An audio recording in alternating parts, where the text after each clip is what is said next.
ഛത്തീസ്ഗഡും ക്രിസ്തീയ വിശ്വാസത്തിൻ്റെ പ്രാവർത്തികമായ ചില വശങ്ങളും ചിന്തിക്കുവാനും അറിയുവാനും താല്പര്യമുള്ളവർക്ക് സ്വാഗതം. യേശുവിൻ്റെ പഠിപ്പീരുകളിൽ വളരെ വ്യക്തതയോടുകൂടെ ഉൾക്കൊള്ളിച്ചിരിക്കുന്ന ഒരു തിരിച്ചറിവാണ്, പ്രത്യേകിച്ച് ഈ കാലത്ത് നമ്മൾ കൂടുതലായി ശ്രദ്ധിക്കേണ്ട ഒരു തിരിച്ചറിവാണ്, നാം പ്രതികരിക്കുന്ന വിധത്തെ ശ്രദ്ധിക്കേണ്ട ആവശ്യമുണ്ട് എന്നത്.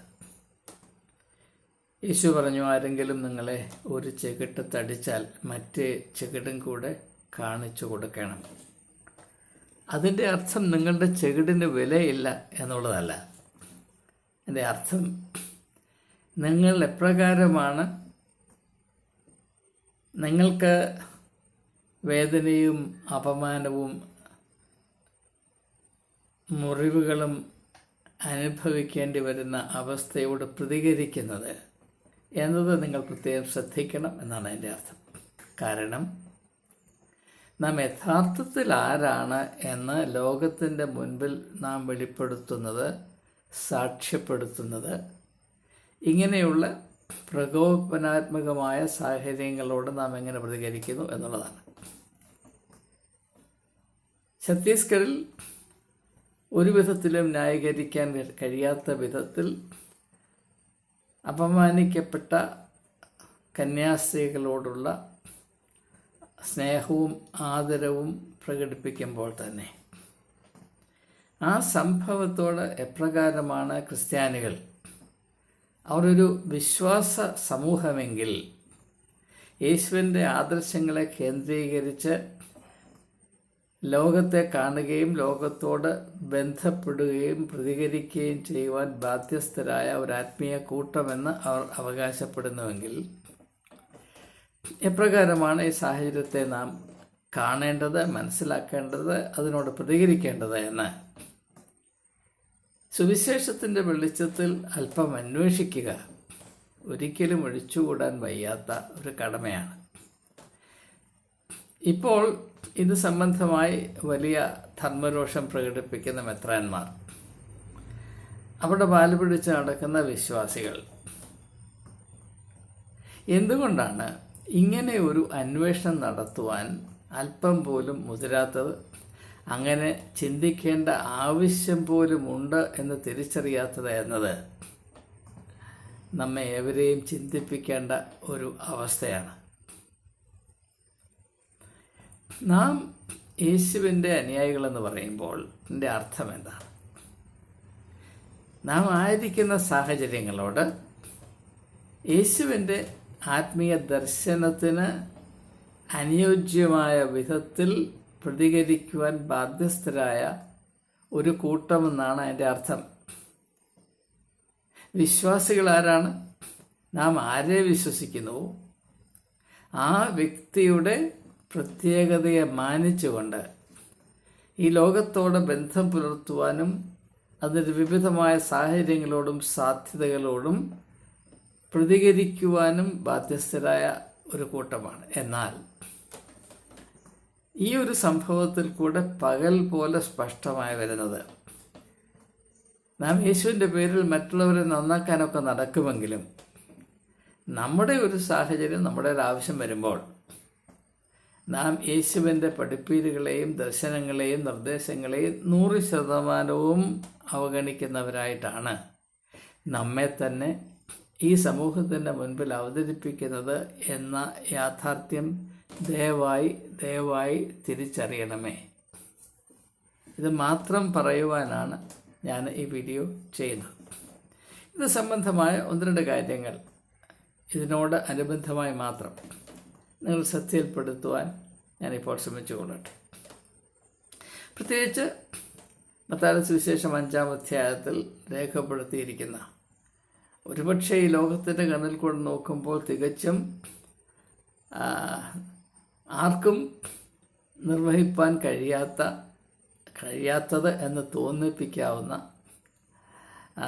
ആർക്കും ആ ഉയരത്തിൽ എത്തിച്ചേരുവാൻ സാധ്യമല്ല എന്ന പ്രീതി ജനിപ്പിക്കാവുന്ന ഒരു നിർദ്ദേശം. അതെന്താണ്? നിങ്ങളുടെ ശത്രുക്കളെ നിങ്ങൾ സ്നേഹിപ്പീൻ. നിങ്ങളുടെ ശത്രുക്കളെ നിങ്ങൾ സ്നേഹിപ്പീൻ. അത് യഥാർത്ഥത്തിൽ സാധ്യമാണോ?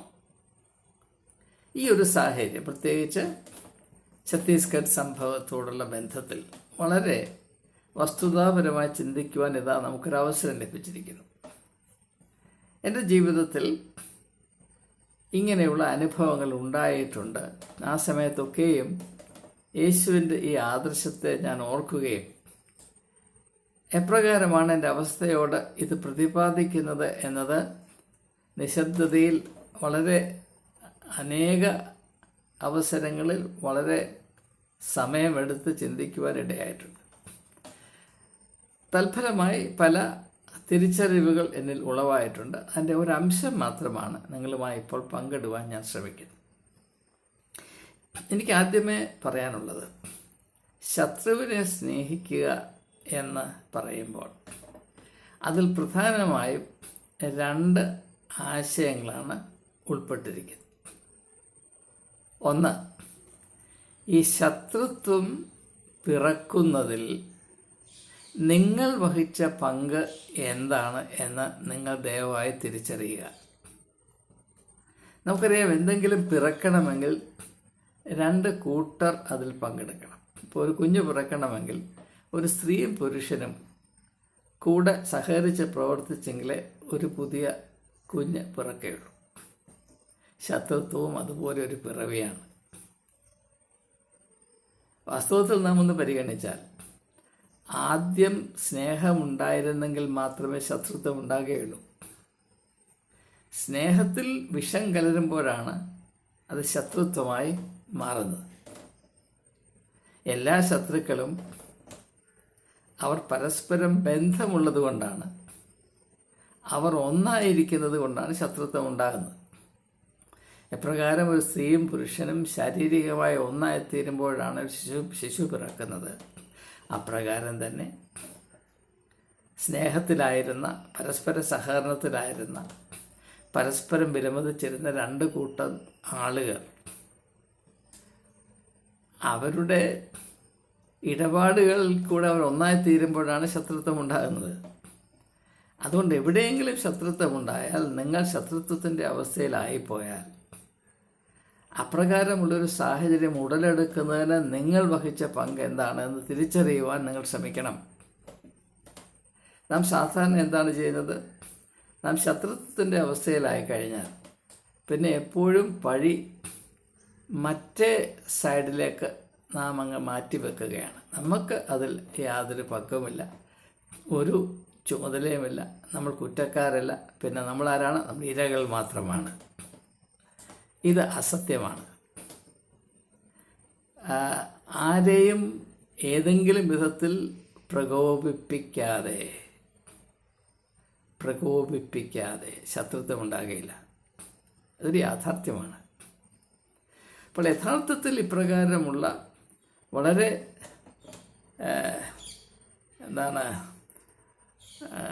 ദൗർഭാഗ്യകരമായ ഈ അവസ്ഥയിൽ നിന്ന് നമുക്ക് വിടുതൽ പ്രാപിക്കണമെങ്കിൽ അതിനോട് സത്യത്തിൽ പ്രതികരിക്കാൻ നമുക്ക് കഴിയണം. യേശു പറഞ്ഞു, സത്യം നിങ്ങളെ സ്വതന്ത്രരാക്കും, സത്യം നിങ്ങൾ ആയിരിക്കുന്ന അവസ്ഥയിൽ നിന്ന് വിടുതൽ നൽകും. അതുകൊണ്ടാണ് ഈ ചിന്തകൾ ഈ തരുണത്തിൽ ഏവരുമായി പങ്കിടുവാൻ ഞാൻ മുതിരുന്നു. അപ്പോൾ ആദ്യമായി യേശുവിൻ്റെ നിർദ്ദേശം, നിങ്ങൾ എപ്രകാരമാണ് ഈ ശത്രുത്വം ഉടലെടുത്തത് എന്ന് മനസ്സിലാക്കുകയും അങ്ങനെ നിങ്ങൾ സത്യസന്ധമായി അന്വേഷിക്കുമ്പോൾ ഈ ദൗർഭാഗ്യജനകമായ അവസ്ഥ സംജാതമാകുന്നതിൽ നിങ്ങൾ വഹിച്ച പങ്ക് എന്താണ് എന്ന് നിങ്ങൾക്ക് ബോധ്യപ്പെടും. അതിൽ മാറ്റങ്ങൾ വരുത്തുവാനുള്ള സന്മനസ് നിങ്ങൾക്ക് ഉണ്ടാകണം. അല്ലാതെ എപ്പോഴും മറ്റുള്ളവരെ മാത്രം പഴി ചാരിയിരുന്നാൽ, അയ്യോ എന്നോട് ചെയ്തേ എന്ന് പറഞ്ഞ് കരഞ്ഞുകൊണ്ടിരുന്നാൽ, ചരിത്രം അവസാനിക്കുന്നത് വരെ ഇരുന്ന് മോങ്ങുകയല്ലാതെ നമ്മുടെ അവസ്ഥയിൽ യാതൊരു വിടുതലും വ്യത്യാസവും ഉണ്ടാകുവാനിടയാകയില്ല എന്ന പ്രാവർത്തികമായ സത്യമാണ് യേശു ഇതിൽ ഉൾക്കൊള്ളിച്ചിരിക്കുന്നത്. അപ്പോൾ ശത്രുവിനെ സ്നേഹിക്കുക എന്ന് പറഞ്ഞാൽ ആദ്യം ശത്രുത്വം ഉടലെടുക്കുന്നതിൽ നാം വഹിച്ച പങ്ക് മനസ്സിലാക്കുകയും അങ്ങനെ മനസ്സിലാക്കുന്നത് കൊണ്ട് നമ്മുടെ പക്ഷത്തു നിന്ന് എന്തെങ്കിലും മാറ്റം വരുത്തുവേണ്ട ആവശ്യമുണ്ടോ എന്ന് തിരിച്ചറിഞ്ഞ് ആ മാറ്റം നാം സ്വീകരിക്കുന്നത് എങ്ങനെയാണ് ശത്രുവിനോടുള്ള സ്നേഹമാകുന്നത് എന്നാണ് അടുത്തായിട്ട് എനിക്ക് പറയാനുള്ളത്. നമ്മുടെ ലക്ഷ്യം എന്തായിരിക്കണം? ഭൗതികമായ ലക്ഷ്യം നാം ശത്രുത്വത്തിൻ്റെ അവസ്ഥയിലാകുമ്പോൾ നമുക്ക് തട്ടുകേടാകുന്നു. ആ തട്ടുകേടിൽ നിന്ന് നമ്മളെ എങ്ങനെ രക്ഷിക്കാൻ സാധിക്കും? ഇത് മാത്രമാണ് ഭൗതികമായ അന്വേഷണം. ആത്മീകമായ അന്വേഷണം അങ്ങനെയല്ല. ആത്മീകമായ അന്വേഷണത്തിൻ്റെ വ്യത്യാസം, ഈ ശത്രുത്വത്തിൻ്റെ അവസ്ഥയിൽ അവരും ഞങ്ങളും പെട്ടിരിക്കുന്നത് ഇരു കൂട്ടർക്കും ശാപമാണ്. പ്രത്യേകിച്ച് അവർക്ക് ശാപമാണ്. കാരണം ഈ ശത്രുത്വത്തിൻ്റെ വിഷം സഹിപ്പാൻ ഒരുപക്ഷെ ഞങ്ങളെക്കാൾ അവർക്ക് ശക്തി കുറവാണ്, കഴിവ് കുറവാണ്, സഹിഷ്ണുത കുറവാണ്. എന്നതുകൊണ്ട് ഈ ആത്മഹത്യാപരമായ ശപിക്കപ്പെട്ട ആർക്കും ഒരു ഗുണവും ചെയ്യാത്ത അവസ്ഥയിൽ നിന്ന് അവർക്ക് വിടുതൽ പ്രാപിക്കേണ്ടതിന് ഞാൻ എന്താണ് ചെയ്യേണ്ടത്? അപ്പോൾ ആ സമയത്ത് ആ സാഹചര്യത്തോട് പ്രതികരിക്കുമ്പോൾ ഈ ശത്രുത്വം വെച്ചു പുലർത്തുന്ന ആളുകൾക്ക് വിടുതൽ ലഭിക്കണമെന്ന് ആത്മാർത്ഥമായി നമുക്ക് ആഗ്രഹമുണ്ടാകണം. അതാണ് സ്നേഹത്തിൻ്റെ സ്വഭാവം. സ്നേഹത്തിൻ്റെ പ്രാഥമികമായ സ്വഭാവം എന്താണ്? നാം ആരെയൊക്കെ സ്നേഹിക്കുന്നു അവരുടെ ആത്യന്തികമായ നന്മയ്ക്ക് എന്ത് വില കൊടുക്കുവാനും നാം സന്നദ്ധരാണ് എന്നുള്ളതാണ് സ്നേഹത്തിൻ്റെ സ്വഭാവം. ഇപ്പോൾ ശത്രുവിനെ സ്നേഹിക്കുക എന്ന് പറയുമ്പോൾ ഈ തികച്ചും അനാരോഗ്യകരമായ അവസ്ഥയിൽ എന്നോട് ശത്രുത്വം പാലിക്കുന്ന വ്യക്തിയെ തുടരാതിരിക്കേണ്ടതിന് ഞാൻ എന്താണ് ചെയ്യേണ്ടത്? എനിക്ക് ആ വ്യക്തിയിൽ മാറ്റം വരുത്തുവാൻ സാധ്യമല്ല. പക്ഷേ എന്നിൽ വരുത്തേണ്ട മാറ്റങ്ങൾ ഞാൻ സ്വീകരിച്ചാൽ അതിൽ കൂടെ സ്വയം തിരുത്തലിൻ്റെ ആവശ്യമുണ്ട് എന്ന് ഇപ്പോഴെന്നോട് ശത്രുത്വം പാലിച്ചിരിക്കുന്ന വ്യക്തിക്ക് ബോധ്യപ്പെടുവാൻ സാധ്യതയുണ്ട്. അതുകൊണ്ടാണ് മഹാത്മാഗാന്ധി എപ്പോഴും പറഞ്ഞുകൊണ്ടിരുന്നത്, be the change that you want to see in others. മറ്റുള്ളവരിൽ ഉണ്ടാകണമെന്ന് നിങ്ങൾ കാംക്ഷിക്കുന്ന തിരുത്തലുകൾ ആദ്യം നിങ്ങളിൽ സംഭവിക്കട്ടെ. അത് ആത്മീകമായ കാഴ്ചപ്പാടാണ്, യാതൊരു സംശയവുമില്ല. അത് യേശുവിൻ്റെ നിലപാടിനോട് 100% യോജിക്കുന്നതാണ്. പക്ഷേ എന്തുകൊണ്ടോ ക്രിസ്ത്യാനിയുടെ മനസ്സിൽ ഇത് പതിയുന്നില്ല, പ്രത്യേകിച്ച് മെത്രാന്മാർക്കിത് മനസ്സിലാകുന്നില്ല എന്നത് വളരെ ശ്രദ്ധേയമാണ്. അപ്പോൾ ഇതാണ് ആദ്യമായിട്ട് എനിക്ക് പറയാനുള്ളത്. രണ്ടാമത്, ശത്രുവിന് ഈ ശത്രുത്വം എന്ന് പറയുന്ന അനാരോഗ്യപരമായ ശപിക്കപ്പെട്ട അവസ്ഥയിൽ നിന്ന് വിടുതൽ പ്രാപിപ്പാൻ നാം ആത്മാർത്ഥമായി കാംക്ഷിക്കുമ്പോൾ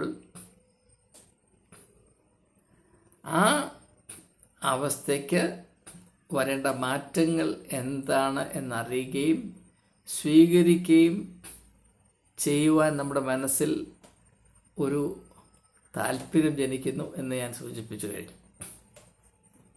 അതുപോലെ തന്നെ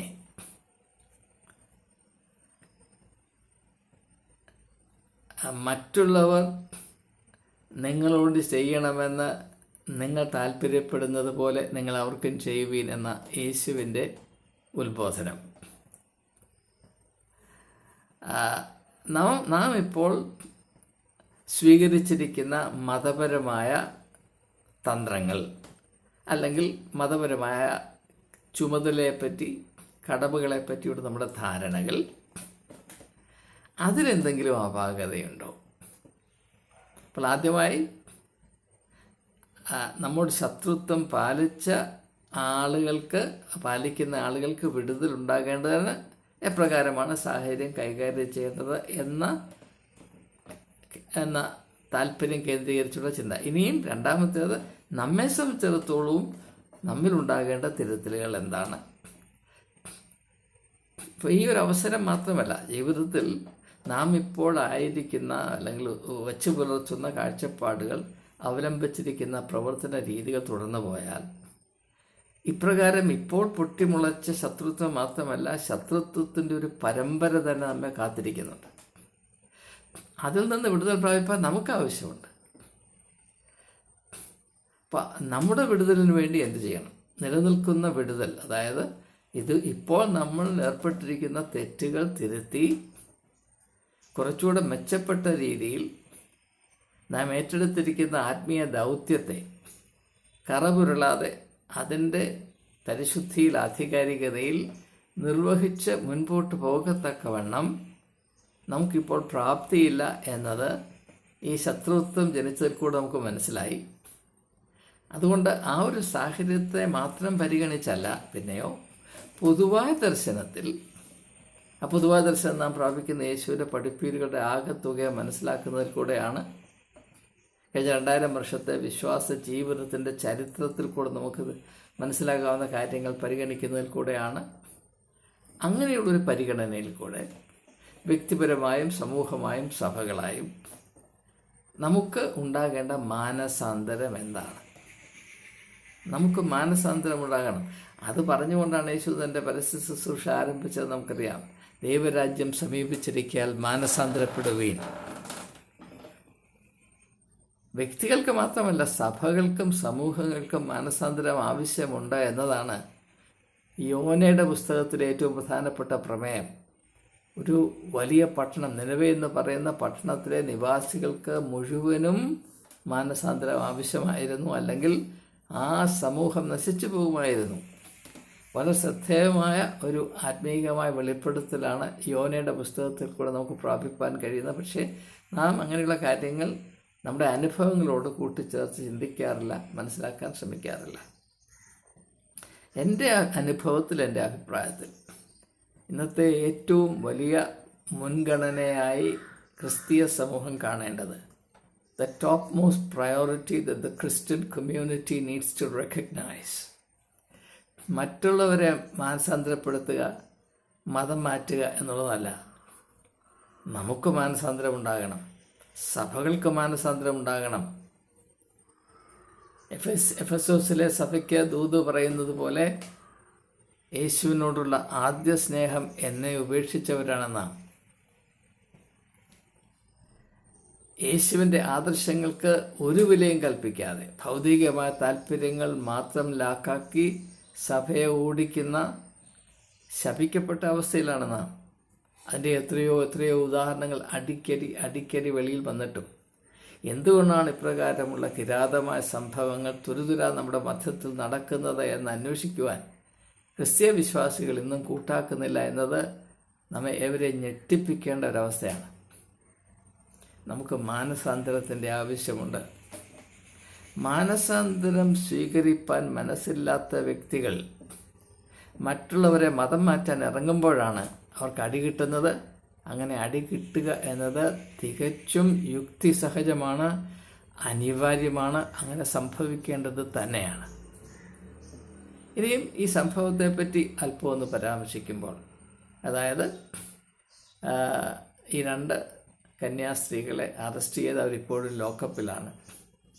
അവർ വ്യക്തിപരമായി വളരെ നല്ല ഉദ്ദേശത്തോടുകൂടെ ഈ പാവപ്പെട്ട പെൺകുട്ടികൾക്ക് എന്തെങ്കിലും ഭാവി ഉണ്ടാകുവാൻ സാധ്യമാകുമെങ്കിൽ ആയിക്കൊള്ളട്ടെ, അവിടെ നന്മയെ ലാക്കാക്കി ചെയ്ത ഈ ഒരു ദൗത്യത്തിൽ അവർ അപകടത്തിലായി.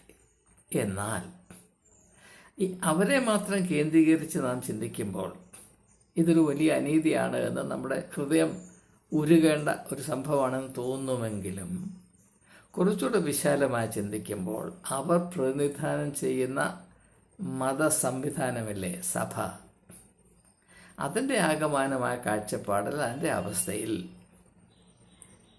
ഇപ്രകാരം അക്രൈസ്തവരായ ആളുകളുടെ മധ്യത്തിൽ കടന്നു ചെന്ന് ക്രിസ്തുവിൻ്റെ ആദർശങ്ങളുടെ അനുധാവനമെന്ന വിധത്തിൽ, അവർക്ക് ബോധ്യമാകുന്ന വിധത്തിൽ ഒരിടപെടൽ നടത്തുവാനുള്ള ആത്മീയമായ യോഗ്യത ഇന്ന് നമുക്ക് അല്പം പോലുമില്ല എന്നത് തിരിച്ചറിയണം.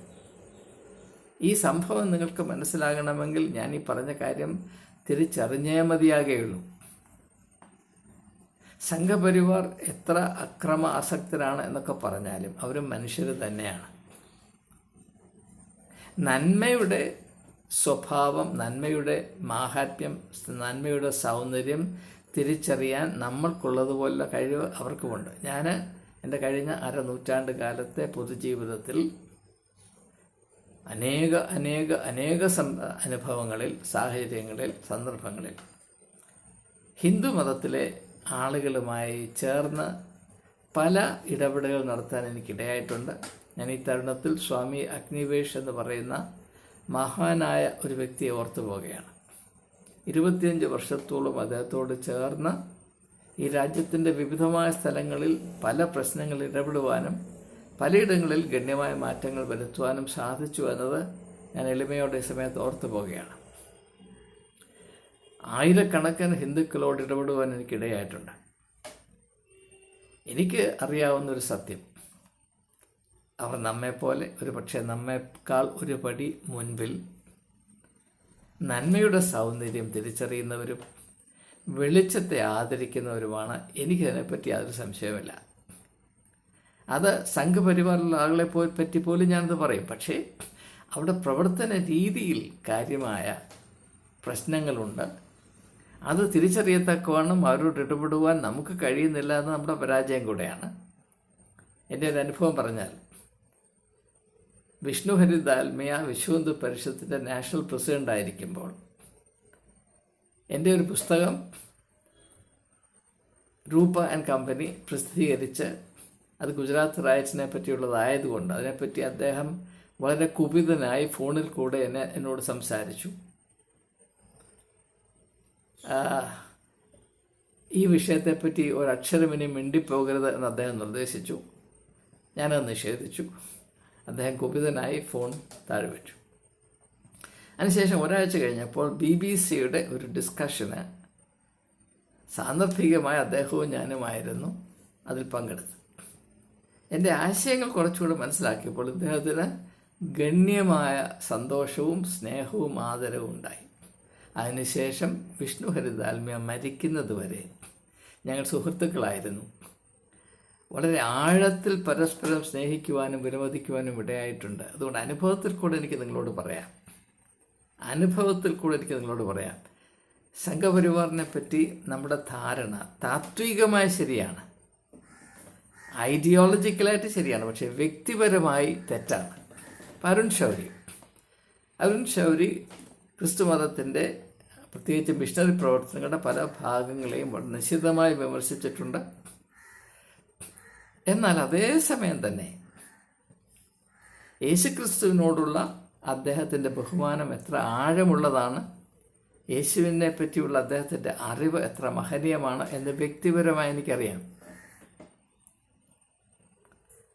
അദ്ദേഹത്തോട് എനിക്കിപ്പോഴും ബന്ധമുണ്ട്, ഇടപെടുന്നുണ്ട്. ഓരോ സംഭാഷണവും അവസാനിക്കുമ്പോൾ എൻ്റെ മനസ്സിൽ സന്തോഷമാണ് തോന്നുന്നത്.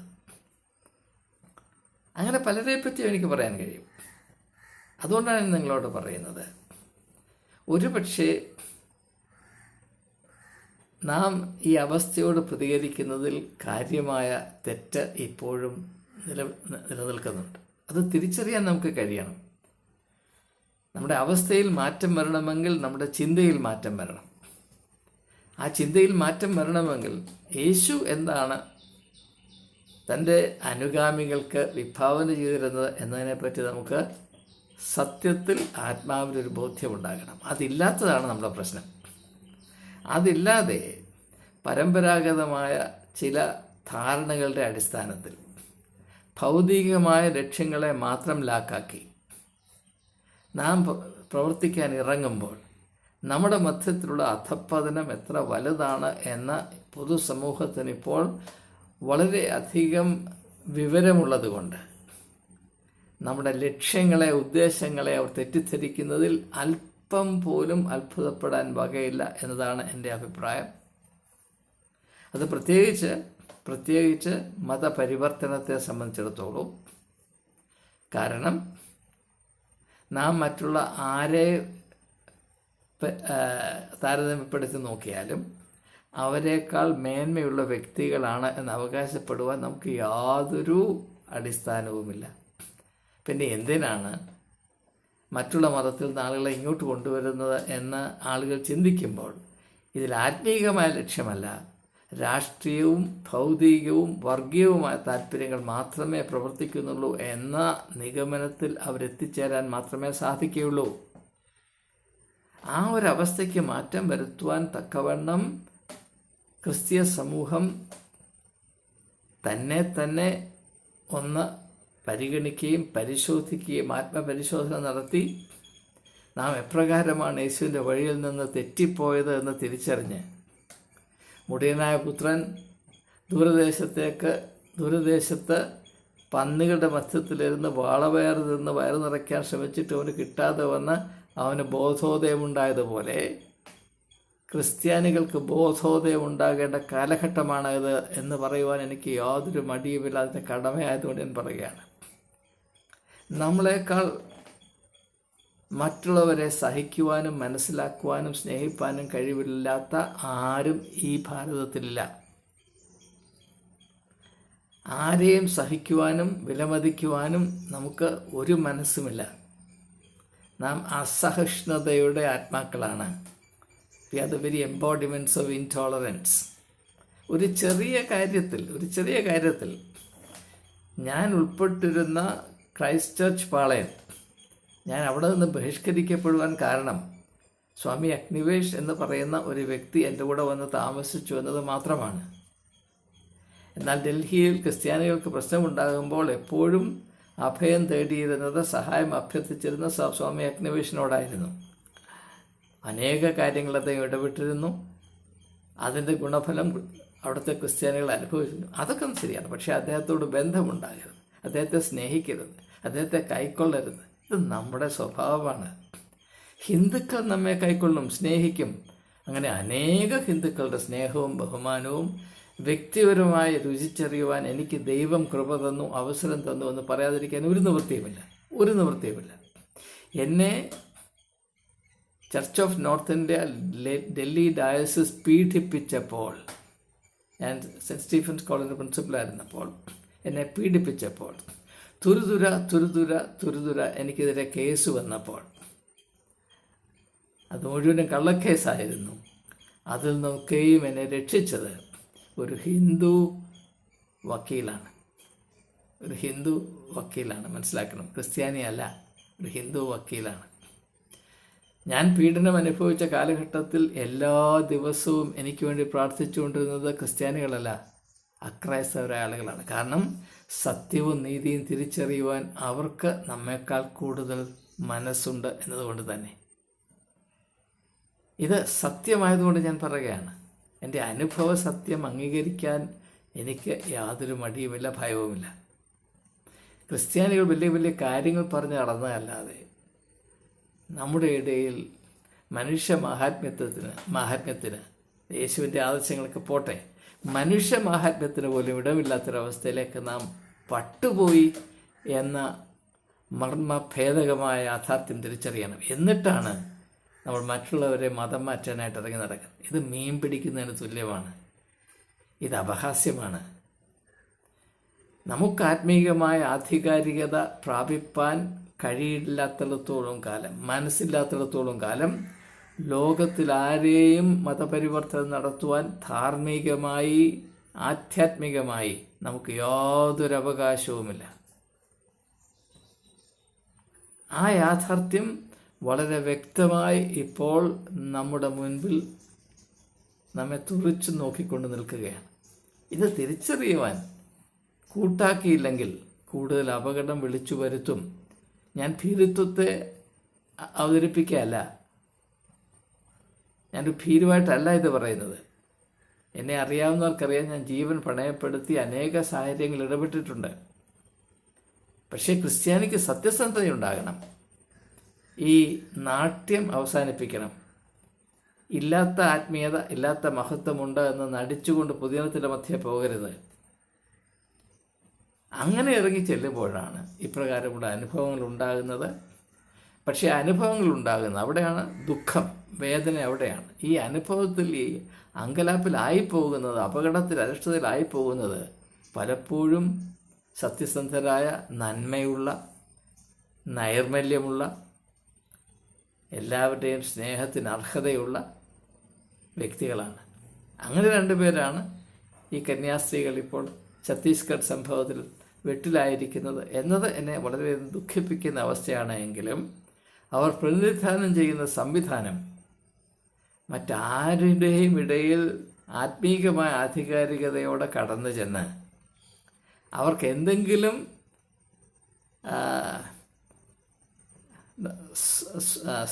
സ്വാർത്ഥ താല്പര്യമില്ലാത്ത ആധികാരികമായ ആത്മീയതയിൽ ശുശ്രൂഷ ചെയ്യുവാൻ യോഗ്യതയുള്ള ഒരു സംവിധാനത്തിൻ്റെ പ്രതിനിധികളല്ല അവർ.